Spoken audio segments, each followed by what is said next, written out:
sabtii boru ililliin niqaa godhamtee jirti. Warri baar fatiyaan kabajuu fatiyaan jaalatu jettan jaalalaan fatiyaa qabuu fi kabajaan isiif qabuuf manguddoo nama biraatii miti abbaa koo kana dhalche itti ergee eegagalee isii hojii dubbachuu jira abbaan kiyya. Waan inni hojii dubbachuu jiruuf san fatiyaan hayyamtii fi hayyamuu baatti itti jira abbaan koo dubbisuu jira. Haadha Hamzaatii hojii dubbatee abbaan kiyya irra waliigaluu baatus hin beeku akka dubbisuu jiru qubaan qaba. Directii chirraatti dawalee dubbisuu jira. Sambooda karaa warra maatii warra ilillii deemu jira. Danuchi bula dubbii xumuruudhaaf akkasi dhooysaadhaan baara suuqa keessatti kanamatti fuudhee laa hin jiraatu akkasitti. Assalaamu alaykum warahmatullahi wabarakaatu. Hordoftoota fi kabajamtoota keenya akkam nagayaa fayyaa jirtanii baga jiraatan nutis ni jirra. Galata rabbii guddaa. Khaasin nu eegee bakka nu ga'uun isaatu beeka. Bahar maal qabatee isiniif dhufee arraan tana durarratti namni dhaamsa dhaamuu fadhuuf warroottan as keessa jirtan ka bahar fatiyaa miidhu jira bahar fatiyaa irratti dhooysaan fuudhe jettanii dubbii talaantalu jirtan achumatti dhaaba. Bahar fuudhe dhiisee san murteessaati. Fatiyaan miskiina, fatiyaan nama gaariidha, fatiyatti roorrisanii, fatiyaan roorrisu jira. Warri as keessaa jet oofu jirtan akkas jettanii sila akka yaada keessanii akkaanan fatiyaan roorrisee dubbii isinii oogusu galgalaa ganama viidiyootti marattan saniif deemu jirtan malee nagaya fatiyaa barbaaddaniitii miti. Fatiyaa namni narratti aanu numan jirre haadha abbaa isii da'e yoo ta'e malee maatii isii malee namni narratti aanu hin jiru. Keessaa'uu Yaman keessatti maatii isii san duraa'u namni itti aanu bahari. Maatuma isii dhalche san duraa'u namni itti aanu bahari. Rakkattu hojii rakkatu bahari. Cinqamtu hojii cinqamu bahari. Ballattu hojiitti ballattu bahari. Gadditu hojii gaddu bahari. Gabaabdumatti fatiyaan miskiina taatus miskiinummaa siisan bahar beekeet ilaalee rabbi wajjin filatee isiifu. Kanuma lafaa qe'een fuun filateeti filannoo rabbiitiin tiyya qofa osoo hin ta'in fuudhe haadha manaa godhate miskiinummaa sii beekeen hilaa arra wajji jiraachuu jira. Dhooysaan fuudhee fatiyaan roorrisu jiraa miidhu jira annama dhooysaan fuudhuu miti. Fuuni kiyya dhooysaan hin fuudhan ifaa bilisa been zaahir bee akka namni hundi harkutti fuudha. Gama biraatiin warras keessaatiif dhaamsaniin dhaama. Karaa biraatiis warroottan duraanuun sobee ililli ni jaalataa danuu sannoo arrabsiisee jettanii amma bahar arrabsu jirtan arrabsaa no problem arrabni ani narraa waa takka arrabni narraa shokomsu waan hin qabneen arrabsitanii nafaarsitanii no rakkoon qabu jalqabaas bahar nafaarsaan jenne ammallee waan feetan godhuu dandeeysan kabajni fatiyaa arraas boruus na bira jira. Arraas isumaanin jaa fatiyaa hin miine fatiyaa waan godhin qabu ammoo ilillii dhiisii tabiraa fuudhii jechuu jirtan. Anamma duraas isiniin jechaatiin jira. Isiniin kun badii meeqa daleeydan rabbiin guddaan badii meeqa daleeydanii dhiifama isinii godha. Isin maa dhiifama olii godhuu diddan. Ililliin balleeysite fatiyaa dura teeyse fatiyaa xiqqeeysite fatiyaa een kabanye dhiifama godhuufiin hin jirtu. Tarii baar waan ilillii jaalateef kana jaa jechuu maltan nama biraa teessunumaan jaan dhiifama olii godha nama biraatiinis jechaatuma ture. Maa wanni nama biraatiin juu san fatiyaan hin juu.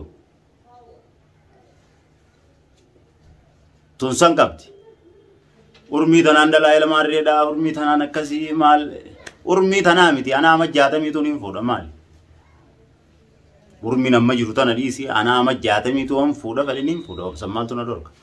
Urmii tamme urmiin isin himtan. Jalqabaas ganamaan hin taa'ini ganamaan hin fuudhee dhadhalee as gee amma illee fuudhoon na dhorku hin jiru. Urmiin isinaayim tantami urmiita mitaa fuudhoon na dhorkitu. Akkasii arrabni keessan akkaan waan inni itti jiru galmaan ga'u na jajjabeessu jira. Galatooma warri na arrabsu jirtan na abaaru jirtan. Abaarsi keessan waa takka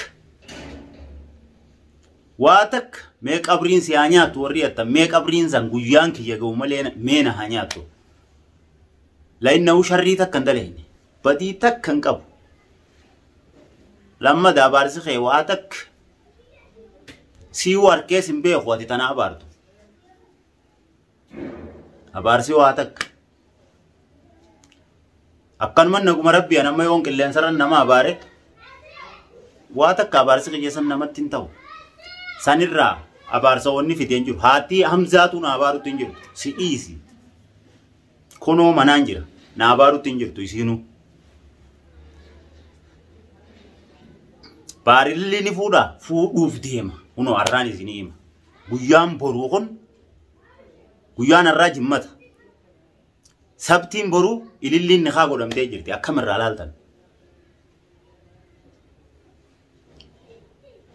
Sabtii boruu ililliin ni haa godhamtee jirti. Warri baar fatiyaan kabajuu fatiyaan jaalatu jettan jaalalaan fatiyaa qabuu fi kabajaan isiif qabuuf manguddoo nama biraatii miti abbaa koo kana dhalche itti ergee eegalee isii hojii dubbachuu jira abbaan kiyya. Waan inni hojii dubbachuu jiruuf san fatiyaan hayyamtii fi hayyamuu baatti itti jira abbaan koo dubbisuu jira. Wal dubbisuu jiran eegaleedha.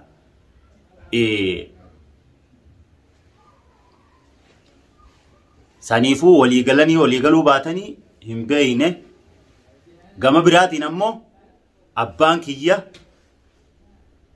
yoo rabbi je'ee edanu ganda maatii warra ilillii bira jira. Xumuruuf dubbii kunoo bahariyoo fuudhe akkana fuudha. Akka as keessaa kolkoleen dhooyisaadhaan baarfatee har'a fuudhu jira maal jettee haasoyituu miti. La hin fuudhu akkasitti. Kunoo akkana waadaa isinii himeetiin fuudha. Abbaan kiyya edanu maatii warra ilillii bira jira. Achi deemu.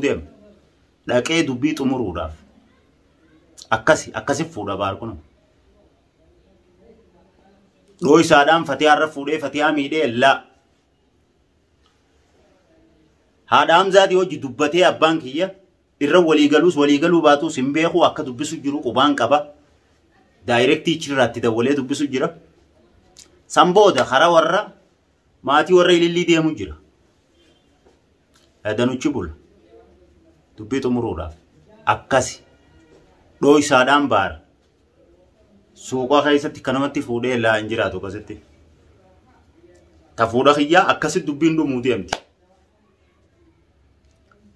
Gama biraatiin oduma isin asii naafatiyaa waliin naquudhaaf naafatiyaa wal lolchiisuuf shira meeqa xaxaa jirtanii baharammoo ililliis fuudhee fatiyaa fi ilillii akkana harka wal qabachiisee bakka takka teessisee waliin bobbaasee galchee gammachuun jaalalaan wajjiin jiraachisee isin garsiisuuf ta'a. Kana wa'adaan isinii gala. Akkaan akkas godhu wa'adaan isinii gala. Kabaja fatiyaati seegee kabaja ililliitii seegee isaan lachuu wal kabachisiisee akkasi wajji jiraachiseen isin garsiisuuf ta'a. Guyyaa san ammoo har'a abaarsaa itti roobsaa guyyaa san du'aayii godhuu hin dagatinaan isiniin jaa ta fuula duraatiif. Kun wa'adaan isinii gala. Yoo Rabbina jiraachise akka isin jettan san yoo Rabbina godhuu baate kana waada isinii galeetiin isin garsiisa. Ililli as teessisee fatee as teessisee waliin akkanatti isinii dhiyaadheen isin garsiisu ta'a bi'iznillah. Shiraa miti waan malee dalagutti hin jiru. Nama wal dhabee dhiifama walii goosisuun Rabbiin ni jaalata. Intala jaalatte takka intala si jaalatte takka fuudhuu Rabbiin ni jaalata. Hin jaalanne duraan hin jaalanne kunoo amma ililliin gabbaatee feetu haa dubbattu. Hin jaalanne ani jaalala ililliin qabu duraan. Ammoo niin jaaladha. Haaloo saala maaltu jira? Khalaas. wanni lilli jaalachuuf na dhorku wanni lilli fuudhuuf na dhorku takka hin jiru ka isin jettan sanii miti ka isin yaaddanitti ani yaadu saniifuu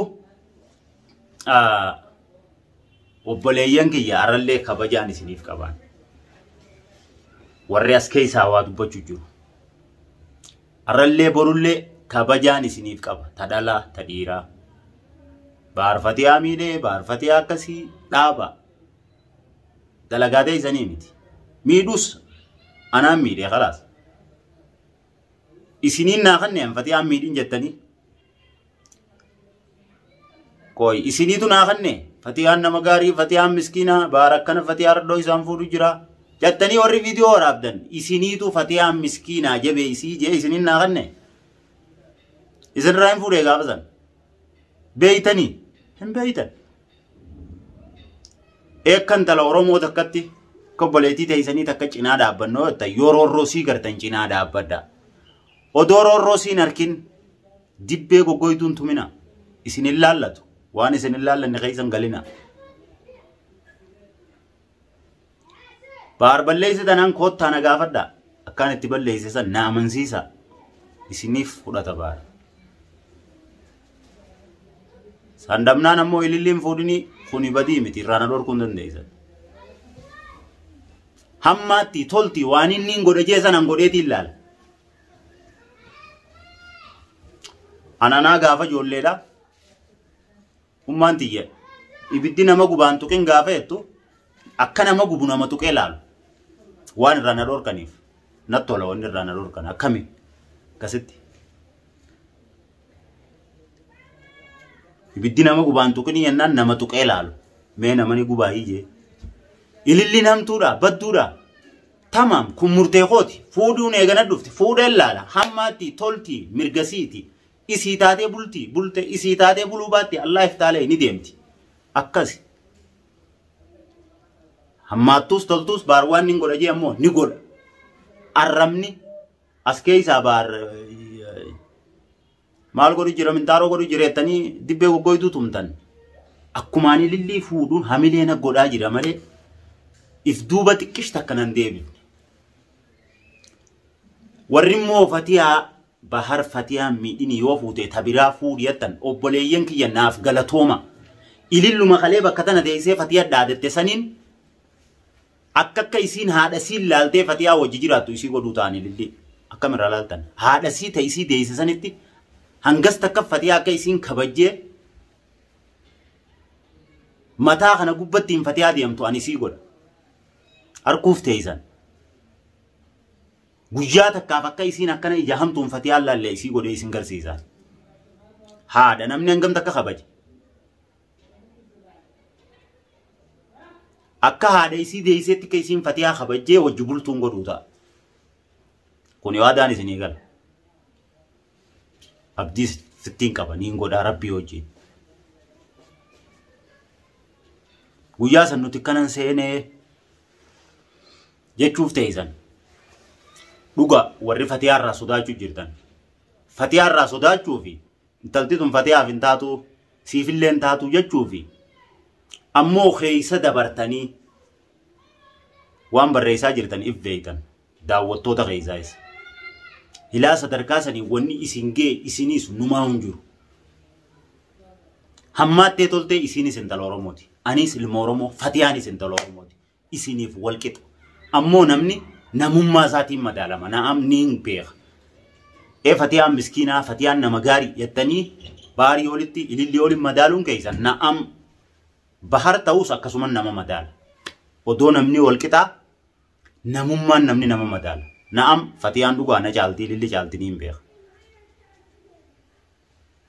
ittiin gammada haqa isiitiif dhugaa isiin qabduuf isii cinaa dhaabbachuu ittiin gammada ammoo waan danuu san barreessuu waa'ee dhimma maatii kootiitii fi dhimma abaarsaa wanni oliif fideen jiru imaan toofiq ta'ettu takka afaan maatiin isaa maarree keessa jira maatiin isaa maal maatii kiyya maaliif beeyta maatii kiyya beeyta maatii kiyya beeyta waa'ee maatii kootiin dubbatin. Baar jaalattee dhabdeeti. Ana nama biyyaatii maatii isaatiin beekaa maal. Eessa beeyta maatii? Eessa jiran? Waan hin beeyne naasayin. Waa'ee lilliidhaa dhoo'isatti hin fuune. Dhoo'isa fuudhuufis hin taa'u. Ifaa bilisatti. Nama asumatti qaadii bira nama geesseen haa godhatee bulchuu miti. Kunoo abbaan koo kana dhalche edanu yoo rabbi jee ganda warra maatii ilillii dhaqee dubbii achirraa xumuree ilillii ni haa godhanii haadha manaa godhuudhaafi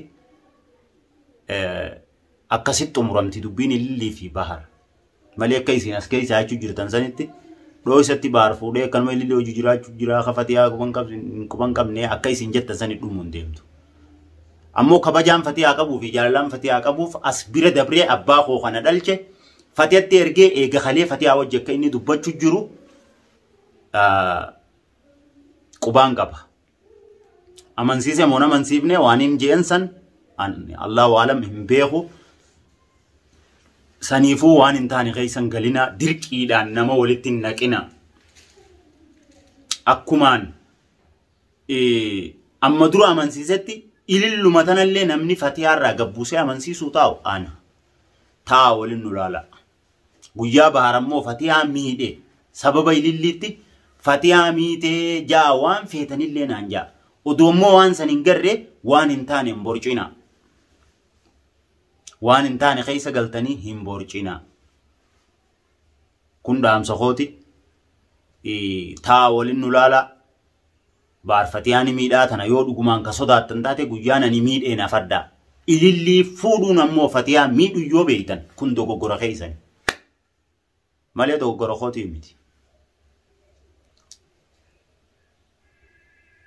Kun dogoggora keessani malee dogoggora kootii miti. Ilillii fuudhuun dogoggora yoo beektan dogoggoraa miti.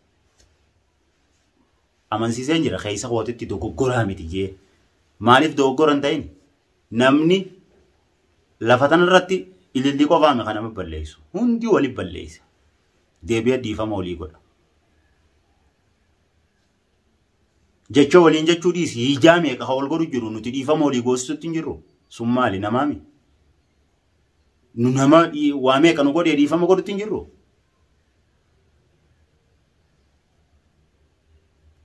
Maatii Tigiree jumlaan nufitte dhiifama walii gootanii halkan geemee hojjetabachaan bultanii. Tigiree jumlaan nufitte. Amaaraa kee nyaate dhiifama gootanii fi geemee hojjetabachaan bultanii. Sanuma Oromoon maali? Itti biraati.